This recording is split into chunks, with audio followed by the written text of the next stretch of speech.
Risk factors of hypertension. देखिए risk factor जरूर है, लेकिन कोई एक डेफिनिट रिस्क फैक्टर नहीं है। ये मान लिया जाता है कि अगर मान लीजिए कोई जेनेटिकली ससेप्टिबल है, जैसे मान लीजिए अगर मेरे खानदान में बीपी की बीमारी चली आ रही हो, तो मुझे भी बीपी की बीमारी होने के चांसेस ज्यादा है, लेकिन कंफर्म नहीं है कि मुझे बीपी की बीमारी होगी, हाइपरटेंशन होगा। इसका वाइस वर्सा देख लीजिए। अगर मान लीजिए मैं कहता हूं कि मेरे घर में किसी को बीपी, हाइपरटेंशन, शुगर नहीं है, तो इसका मतलब ये नहीं है कि मुझे हो नहीं सकता, चांसेस कम है। ठीक है, तो यहाँ पे हम लोग कहते हैं जेनेटिक्स तो इन्वॉल्व है ही, उसके बाद कुछ एनवायरमेंटल फैक्टर्स उन जीन्स के एक्सप्रेशन को मॉडिफाई कर सकते हैं। तो मैंने कह दिया यहाँ पे जेनेटिक के इंपॉर्टेंट चीजें ध्यान से देखना। जेनेटिक एंड एनवायरमेंटल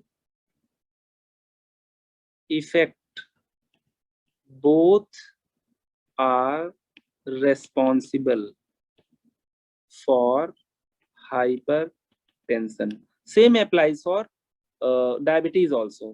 मैंने कह दिया जेनेटिक फैक्टर का मतलब है कि मेरे घर पे ज्यादातर लोगों को हाइपरटेंशन हो, एग्जाम्पल फैमिली हिस्ट्री हो, right, family history of hypertension. मैंने कह दिया मदर फादर दोनों को है, इसका मतलब यहाँ पे जेनेटिक फैक्टर हो गया। जेनेटिक फैक्टर केवल हो जाने से इसका मतलब chances of hypertension are high, chances of hypertension are high in siblings, इनके बच्चों को, राइट। यहाँ पे हम लोग कह देते एनवायरमेंटल फैक्टर है तो चांसेस ज्यादा है, but not necessarily, but not necessary, मतलब ऐसा कुछ कंफर्म नहीं है कि इनको हाइपरटेंशन हो। जेनेटिक फैक्टर के अलावा environmental factors are also responsible. Environmental factors, environmental factors का मतलब हो गया कि मैंने कह दिया पेशेंट ने अपने बॉडी का एनवायरनमेंट चेंज कर रखा है, ओबीज हो गए हैं, बहुत ही स्लगिश हो गए हैं, सीडेंट्री हो गए हैं, सीडेंट्री लाइफस्टाइल हो गई है, परेशान आत्मा हो गए हैं, मतलब एंजाइटी बहुत रहती है इनको, स्ट्रेस बहुत लेते हैं, ठीक है, अल्कोहल वगैरह लेते हैं। यहाँ पे मैं कह रहा हूँ जेनेटिक फैक्टर तो है ही, एनवायरमेंटल फैक्टर भी रेस्पॉन्सिबल है। तो मैंने कह दिया कि किसी में हाइपरटेंशन होने के लिए अगर जेनेटिक फैक्टर है तो चांसेस हैं, अगर यहाँ पे एनवायरमेंटल फैक्टर भी हो गए, एनवायरमेंटल फैक्टर, तो इसका मतलब अब हाइपरटेंशन होने के चांसेस बहुत ज्यादा है। यहाँ पे मैं कहता हूँ मुझे दो बॉक्स टिक करने हैं, एक तो जेनेटिक फैक्टर मतलब जेनेटिकली ससेप्टिबल हो, दूसरा एनवायरमेंटल फैक्टर। इसका मतलब जो जीन्स हैं ये हाइपरटेंशन की जीन्स हैं, राइट, तभी तो फैमिली हिस्ट्री का मतलब है। लेकिन यहाँ पे एनवायरमेंटल फैक्टर्स इन जीन्स के एक्सप्रेशन को, मैनिफेस्टेशन को चेंज कर देते हैं। अगर मान लीजिए मैंने एनवायरमेंटल फैक्टर माइनस कर दिया, मैंने कह दिया लाख मेरे घर पे सबको बीपी, हाइपरटेंशन ये सब हो, लेकिन मैंने योगा किया, मैंने वेट कंट्रोल रखा, मैंने अपने आप को फिट रखा, एनवायरमेंटल फैक्टर भी हटा दोगे तो चांसेस हैं कि पॉजिटिव फैमिली हिस्ट्री के बाद भी बीपी की प्रॉब्लम ना हो। इसका वाइस वर्सा भी, जेनेटिकली मुझे नहीं बीपी होने के चांसेस है, लेकिन मैं एकदम खा पी के सांड बन गया, ठीक है, कुछ करता धरता नहीं, तो जो थोड़ी बहुत भी जीन्स हैं उनके एक्सप्रेशन भी इंक्रीज हो जाएंगे एनवायरमेंटल इफेक्ट से। तो यहाँ पे हम लोग कह देते हैं environmental effect on expression of genes, environmental effect on expression of genes, इसी को हम लोग कह देते हैं नोन एज इपीजेनेटिक्स। ठीक है, तो किसी को टेंशन लेने की जरूरत नहीं है, अगर घर में किसी को बीपी शुगर की प्रॉब्लम है, दोनों पैरेलल चलते हैं, मल्टी फैक्टोरियल और पॉलीजीनिक इनहेरिटेंस होता है। मैंने कह दिया घर में अगर इसके जीन्स हैं तो होने के चांसेस ज्यादा हैं, लेकिन बीच में आपका एक बड़ा इंपॉर्टेंट फैक्टर है एनवायरमेंटल फैक्टर। जीन्स होते हुए भी हाइपरटेंशन नहीं होगा अगर एनवायरमेंटल फैक्टर्स को आपने कंट्रोल कर लिया, राइट। तो मैं कह रहा हूं कि एक तरीके से नेचर ने एक प्रोटेक्शन दे रखा है, अगर आपके पास हाइपरटेंसिव जीन्स हैं तो भी हाइपरटेंशन नहीं होगा, राइट। तो मैं यही बताना चाह रहा हूँ, यहाँ पे कुछ रिस्क फैक्टर्स होंगे, राइट, जिनको हम लोग एनवायरमेंटल फैक्टर्स करके कहते हैं, कि बॉडी के जीन्स को क्या एनवायरमेंट मिला जिसकी वजह से उनका एक्सप्रेशन कम हुआ या ज्यादा हुआ। ठीक है, तो इन्हीं रिस्क फैक्टर की बात करेंगे। जेनेटिक फैक्टर को आप चेंज नहीं कर सकते हो, अगर आप मैन हो तो मैन ही रहोगे, मेल्स में हाइपरटेंशन ज्यादा होता है। ठीक है, तो यहाँ पे हम लोग बात कर रहे हैं रिस्क फैक्टर्स ऑफ हाइपरटेंशन, मतलब हम लोग बात करना चाह रहे हैं एनवायरमेंटल फैक्टर्स। ठीक है, जो जीन्स के एनवायरमेंट को चेंज कर दें, ठीक है, उनके एक्सप्रेशन को चेंज कर दें। तो हम लोग इसी चीज को कहते हैं, अगर कोई जीन है बॉडी में, उसके एक्सप्रेशन को हम लोग कंट्रोल कर सकते हैं। जेनेटिक्स के ऊपर की बात है, epigenetics. This is very important thing. यही सब हम लोग योगा मेडिटेशन में इसी एक्सप्रेशन ऑफ जीन को कम करते हैं, राइट। तो हम लोग बात कर रहे हैं हाइपरटेंशन के, हम लोग बात कर रहे हैं रिस्क फैक्टर के। तो देखते हैं क्या क्या मेजॉरिटी ऑफ रिस्क फैक्टर होते हैं, ये सब तुम लोग पहले से जानते होंगे। कुछ रिस्क फैक्टर होते हैं जिनको आप लोग मॉडिफाई कर सकते हो, राइट, मॉडिफाइबल रिस्क फैक्टर्स, जैसे ये है। और कुछ आपके नॉन मॉडिफाइबल हैं। मैं कहता हूं जैसे जैसे एज बढ़ती है, इंसान का ब्लड प्रेशर बढ़ता है। कभी तुम लोगों ने नहीं देखा होगा 1 साल के बच्चे में, 5 साल के बच्चे में, 20 साल के नीचे हाइपरटेंशन हो जाए। हो सकता है, लेकिन यूजुअली मैं कह रहा हूँ एसेंशियल या प्राइमरी या इडियोपैथिक हाइपरटेंशन होने के चांसेस कम है। एज आप चेंज नहीं कर सकते, जेंडर चेंज नहीं कर सकते, इथनिसिटी चेंज नहीं कर सकते, इंडियन हो मंगोलियन हो, जेनेटिक फैक्टर्स, पेरेंट्स चेंज नहीं कर सकते हो। तो नॉन मॉडिफाइबल रिस्क फैक्टर्स हैं, नॉन मॉडिफाइबल, राइट। और इनमें से अगर मैं कहूँ सबसे इंपॉर्टेंट है जेनेटिक फैक्टर। अगर घर में लोगों को बीपी, शुगर, डायबिटीज है, तो बच्चों में भी आगे चल के सिबलिंग्स और प्रोजेनीज में भी हाइपरटेंशन होने के चांसेस ज्यादा है। जेनेटिक फैक्टर्स जरूरी नहीं है, बीच में आपके मॉडिफाइबल रिस्क फैक्टर हैं, मतलब आप अपनी लाइफस्टाइल मॉडिफाई कर लो तो इन जीन्स का एक्सप्रेशन नहीं होगा। जीन रह के भी क्या करेगी जब उसका एक्सप्रेशन नहीं होगा। इसीलिए बोला जाता है कि इंसान को बिल्कुल फिटनेस फ्रीक होना चाहिए, राइट। तो हम लोग बात कर रहे हैं मॉडिफाइबल रिस्क फैक्टर और नॉन मॉडिफाइबल। कुल मिला के ये हमारे रिस्क फैक्टर्स हैं, right, modifiable and non modifiable. Modifiable में कोई मोटा हो गया है, इसमें केवल गलती उसी की है, ठीक है, मॉडिफाई किया जा सकता है। सॉल्ट इनटेक बहुत ज्यादा ले रहे हो तो सॉल्ट और वाटर एब्जॉर्प्शन होगा। हम लोग आगे बात करेंगे रेनिन, एंजियोटेंसिन, एल्डोस्टेरोन सिस्टम में। Again potassium is also salt. तो हम लोग कहते हैं जो लोग बहुत ज्यादा सॉल्ट लेते हैं उनमें भी हाइपरटेंशन हो सकता है। और अगर एक बार हाइपरटेंशन हो गया तो सॉल्ट फिर उनको कम लेना है, राइट, उसी लॉजिक से।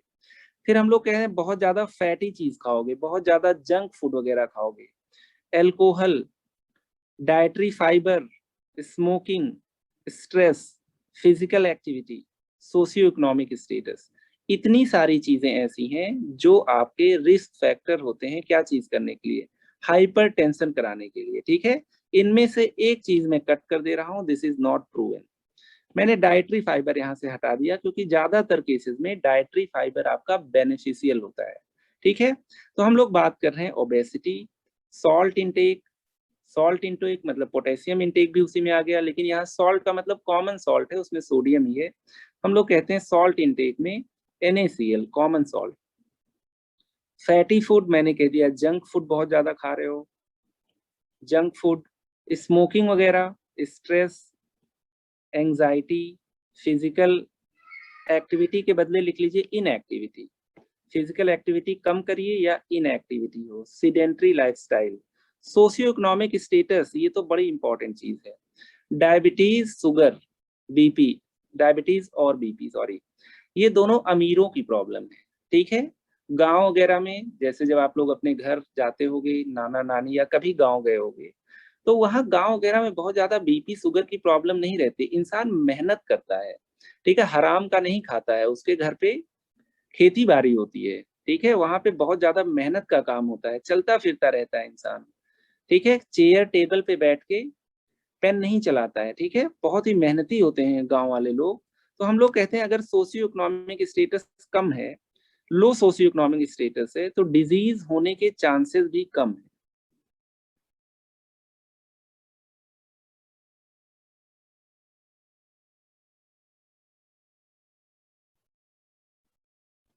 राइट। तो डिसीज होने के भी चांसेस कम है। मैंने कहा है कि ज्यादातर ये प्रॉब्लम होगी high socio economic status, socio economic status है, ठीक है, क्योंकि ज्यादातर जो ज्यादा पैसे से कमा लेते हैं बहुत कामचोर हो जाते हैं, ठीक है, 100 नौकर रख लेते हैं, खुद से कुछ ना करना पड़े। तो इस तरीके से रिस्क फैक्टर्स हैं, ये सब तुम लोग पहले से जानते होगे, ठीक है। और आइए एक देखते हैं, लगभग यही समरी एक और चार्ट में मिल गया है, तो रिवाइज कर लेते हैं।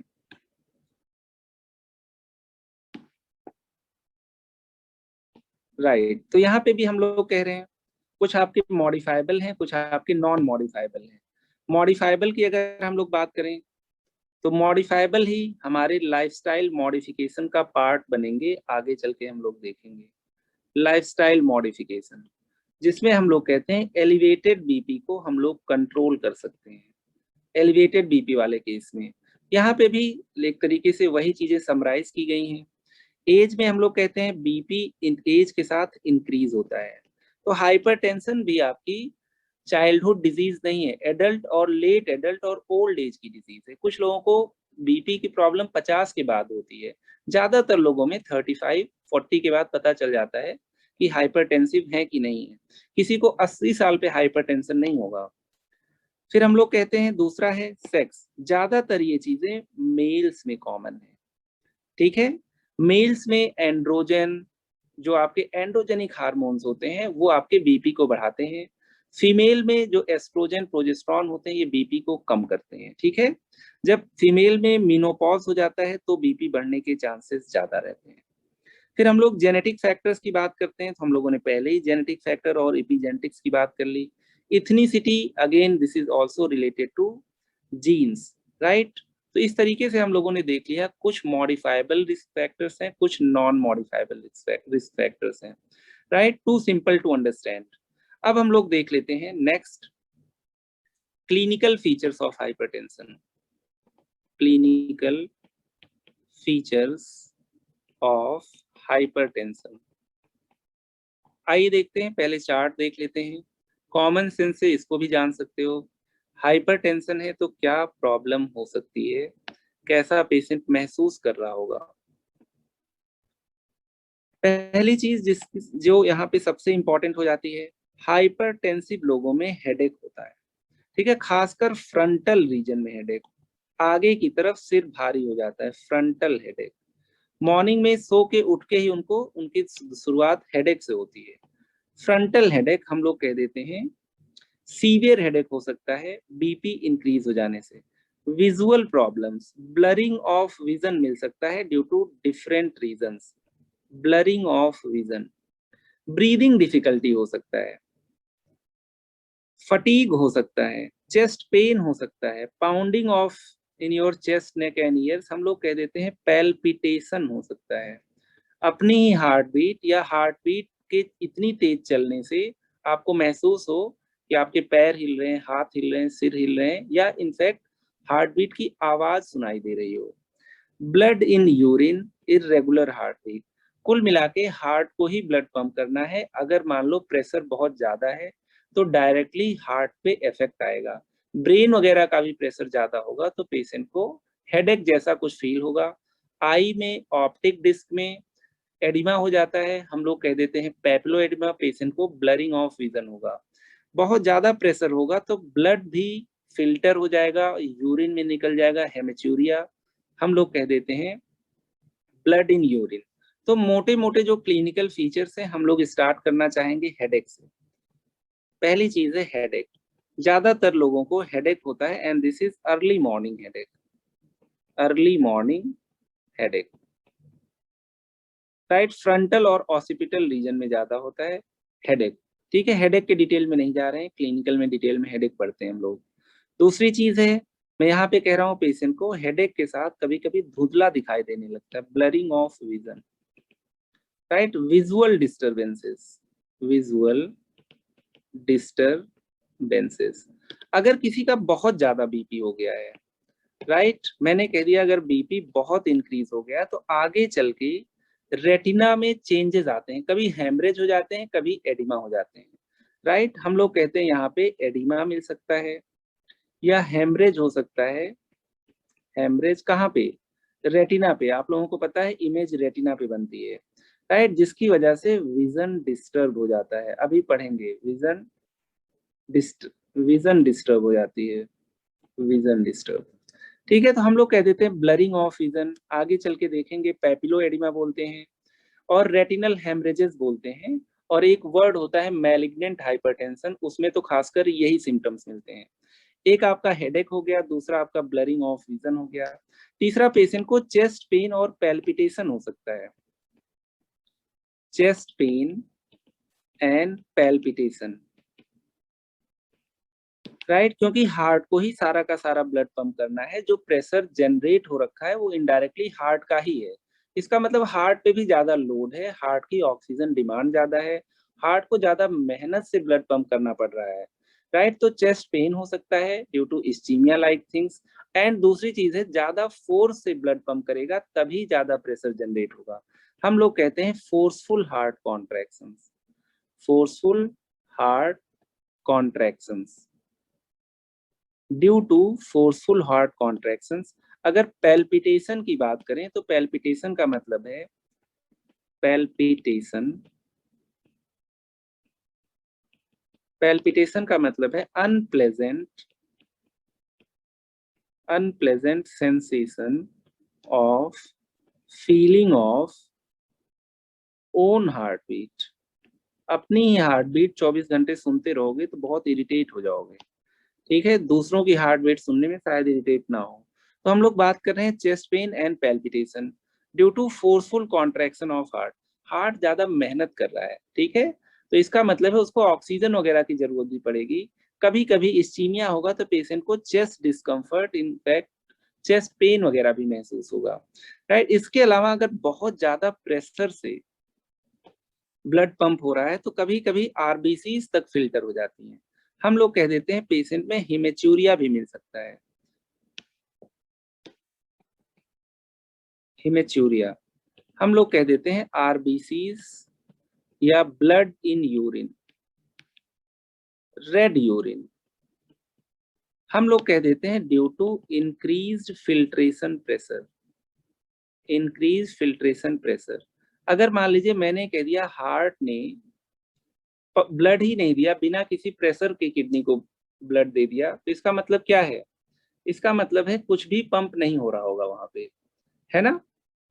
अगर प्रेशर बढ़ा दिया तो फिल्ट्रेशन या हाइड्रोस्टैटिक प्रेशर ज्यादा है, ज्यादा चीजें फिल्टर हो जाएंगी, इवन प्रोटीन वगैरह भी ज्यादा फिल्टर हो जाएंगी। लेकिन अगर प्रोटीन ज्यादा फिल्टर हो गई तो प्रोटीन दिखेगी नहीं यूरिन में, उसके लिए आपको टेस्ट कराना पड़ेगा, है ना। यहाँ पे हम लोग कह रहे हैं पेशेंट में टेस्ट नहीं कराना पड़ेगा, क्लिनिकली दिख जाएगा कि पेशेंट में क्या हालचाल है, यूरिन का कलर क्या है ना। तो हम लोग यहाँ पे बात कर रहे हैं हेमेचूरिया की। इसके अलावा general body disturb, general symptoms होंगे आपकी, जनरल सिम्टम्स हम लोग कहेंगे जैसे पेशेंट में नौजिया हो सकता है, पेशेंट में एंजाइटी हो सकता है बीपी इंक्रीज हो जाने से, ठीक है, पेशेंट इरिटेबल हो सकता है, इरिटेबिलिटी। तो कुछ आपके बॉडी के जनरल साइन एंड सिम्टम्स मिलेंगे ड्यू टू इंक्रीज्ड बीपी, ठीक है। अगर नॉर्मल वेल बीइंग नहीं है तो भी पेशेंट में कुछ ना कुछ कॉम्प्लिकेशंस मिलेंगे। हम लोग कह देते हैं कि आपके जनरल सिम्टम्स हैं। तो यहाँ पे अगर हम लोग देखें तो कुछ बड़े ही नॉन स्पेसिफिक से क्लिनिकल फीचर्स मिले हैं प्योरली हाइपरटेंशन से। आगे चल के पेशेंट में हाइपरटेंशन की वजह से कॉम्प्लिकेशंस मिलने लगेंगे। जब कॉम्प्लिकेशंस मिलने लगेंगे तो उससे रिलेटेड कुछ और साइन एंड सिम्टम्स मिलेंगे। अभी हम लोग मान के चल रहे हैं कि कॉम्प्लिकेशंस नहीं है, राइट। तो हम लोग बात कर रहे हैं एक हेडेक हो गया, ब्लरिंग ऑफ विजन हो गया, बीपी इंक्रीज हो गया तो विजुअल डिस्टर्बेंसेस हो गए, चेस्ट पेन हो गया, पैल्पिटेशन हो गया, हेमेचूरिया हो गया और general symptoms of non wellbeing के। अब यहाँ पे हम लोग आगे चलते हैं, देखते हैं कॉम्प्लिकेशंस ऑफ हाइपरटेंशन। जैसे डायबिटीज है वैसे हाइपरटेंशन भी है। जो आपके बॉडी के ऑर्गन्स हैं उनको इतने प्रेशर से ब्लड सप्लाई की जरूरत नहीं होती, कुछ दिन तक वो रेजिस्ट करते हैं, धीरे धीरे उनमें सेकेंडरी चेंजेस हो जाते हैं जिसकी वजह से वो ऑर्गन अपने ऑप्टिमम फंक्शंस नहीं कर पाते हैं, राइट। तो हम लोग बात कर रहे हैं यहाँ पे कॉम्प्लिकेशंस ऑफ हाइपरटेंशन। एक डायग्राम ले लेते हैं,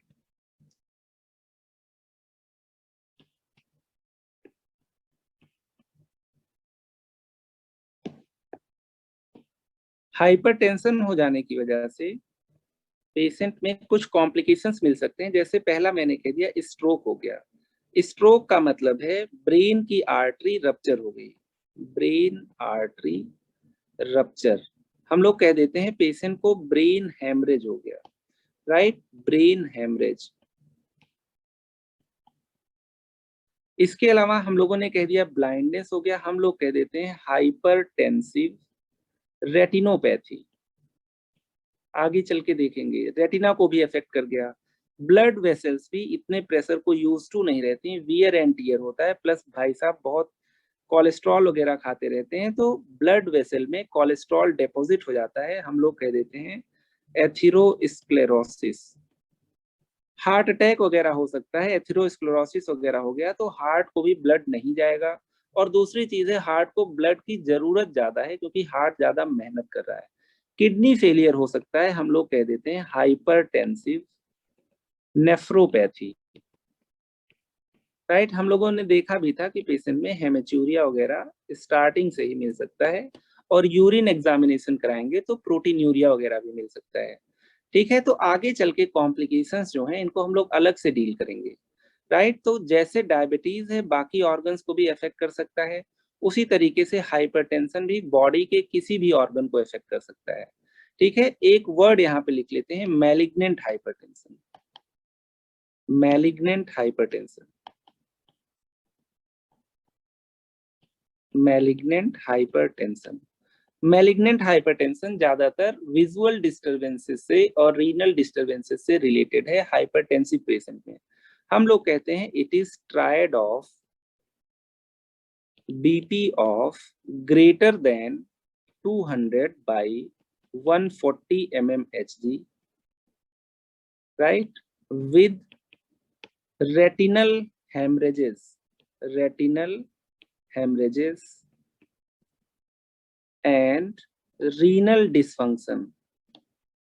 मतलब इतना ज्यादा बीपी इंक्रीज हो गया कि विजुअल प्रॉब्लम्स तो हैं ही, वो भी सीवियर ग्रेड की, और रीनल फंक्शंस भी पेशेंट के कॉम्प्रोमाइज हो गए, and renal dysfunction,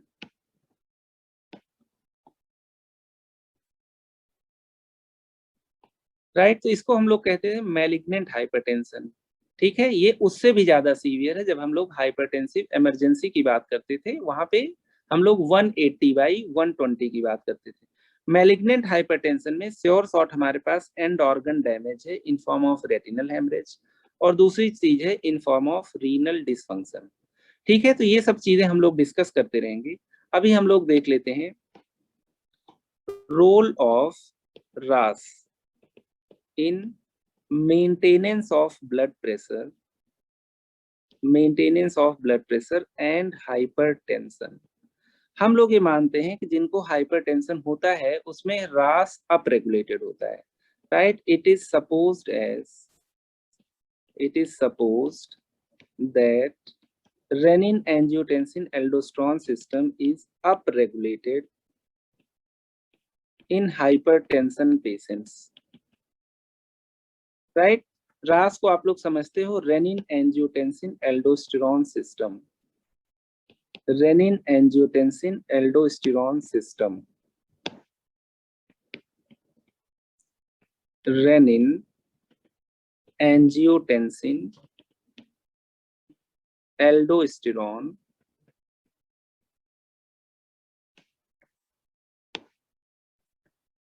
aldosterone system. ठीक है, रेनिन का मतलब यहाँ पे इन्वॉल्वमेंट हो गया आपके किडनी का, एंजियोटेंसिन का मतलब लीवर, एल्डोस्टेरोन का मतलब एड्रीनल ग्लैंड, एड्रीनल कॉर्टेक्स। ठीक है, ये सारे आपके बीपी को रेगुलेट करते हैं। ठीक है, by tension in blood vessels and salt and water reabsorption.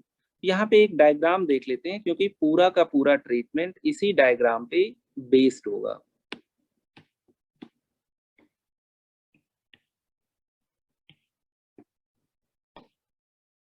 हम लोग यहाँ पे देख रहे हैं, सिंपल सा डायग्राम है। लिवर ने बनाया क्या, एंजियोटेंसिनोजन, लिवर से बनता है एंजियोटेंसिनोजन। ठीक है, एंजियोटेंसिनोजन को रेनिन कहाँ से, जो किडनी सिक्रीट करती है, ये चेंज कर देती है एंजियोटेंसिन 1 में। लंग से आपका एंजियोटेंसिन कन्वर्टिंग एंजाइम निकलता है, एंजियोटेंसिन कन्वर्टिंग एंजाइम, जो इसको चेंज कर देता है एंजियोटेंसिन 2 में। एंजियोटेंसिन 2 खुद ही वेसल को कॉन्स्ट्रिक्ट करेगा। हम लोग कहते हैं ये टेंशन इंक्रीज करता है, मतलब प्रेशर इंक्रीज करता है, और रही सही कसर एड्रीनल कॉर्टेक्स में जाके एल्डोस्टेरोन के सिक्रीशन को बढ़ा देगा, जिसकी वजह से सॉल्ट एंड वाटर एब्जॉर्प्शन होगा। एब्जॉर्प्शन, हम लोग कह देते हैं ब्लड वॉल्यूम इंक्रीज हो गया। ब्लड वॉल्यूम अगर इंक्रीज हो गया तो इसका मतलब बीपी इंक्रीज होने के चांसेस और हैं। हम लोगों ने ब्लड वेसल को कॉन्स्ट्रिक्ट कर दिया, उसके अंदर के कंपोनेंट इंक्रीज कर दिए। तो बहुत ही सिंपल है, हम लोग कहते हैं बॉडी में एंजियोटेंसिनोजन होता है जो कि लीवर से सिक्रीट होता है, इसको रेनिन इसमें कन्वर्ट कर देती है एंजियोटेंसिन 1 में। लीवर से एंजियोटेंसिन कन्वर्टिंग एंजाइम लंग से निकलती है, जो इसको एंजियोटेंसिनोजन 2 में कन्वर्ट कर देती है। और फिर एंजियोटेंसिनोजन 2 ब्लड वेसल का प्रेशर बढ़ाती है वेसोकॉन्स्ट्रिक्शन से। दूसरा काम करती है, एड्रीनल कॉर्टेक्स के पास जाके क्या सिक्रीट करवाती है, एड्रीनल कॉर्टेक्स के पास जाके सिक्रीट करवाती है आपकी एल्डोस्टेरोन, जिसकी वजह से पेशेंट का ब्लड वॉल्यूम इंक्रीज हो जाता है, जिसकी वजह से बीपी फर्दर इंक्रीज हो जाता है। Too simple to understand. तो हम लोग देखते हैं इसको, हम लोग कहते हैं रेनिन एंजियोटेंसिन एल्डोस्टेरोन सिस्टम में एंजियोटेंसिन एंजियोटेंसिन 1 में कन्वर्ट हुआ, एंजियोटेंसिन 2 में कन्वर्ट हुआ, फिर एल्डोस्टेरोन बना। बहुत ही सिंपल है, राइट। यहाँ पे हमारा क्या लग गया, सबसे पहले लग गया यहाँ रेनिन। रेनिन को किसने सिक्रीट किया, किडनी ने। रेनिन का काम खत्म और इनको सिक्रीट किया था लीवर ने। एंजियोटेंसिन एंजियोटेंसिन 1 में कन्वर्ट हो गया, ये कम पोटेंट होता है। ये एंजियोटेंसिन 2 में अगर कन्वर्ट हो जाएगा तो ज्यादा पोटेंट होगा। तो मैंने कह दिया, एक तो इसने वेसो कॉन्स्ट्रिक्शन किया, और इसको कन्वर्ट करने के लिए एंजियोटेंसिन कन्वर्टिंग एंजाइम आया, जिसको सिक्रीट किया लंग के एपिथेलियम ने, राइट। Angiotensin converting enzyme.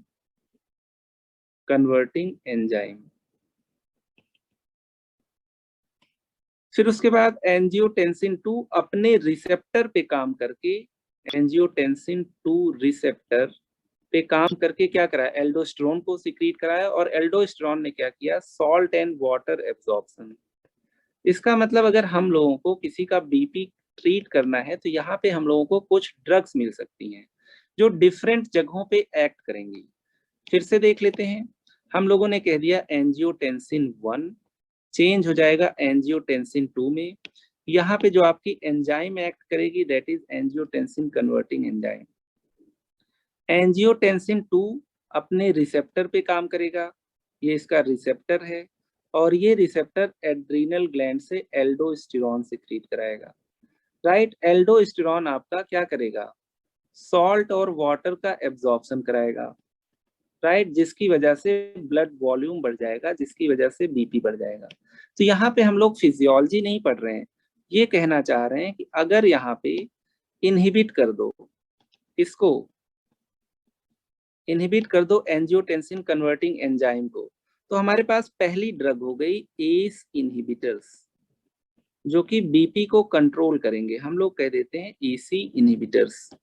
दूसरी ड्रग है, ये अपने रिसेप्टर पे काम कर रहा है, रिसेप्टर को ब्लॉक कर दो,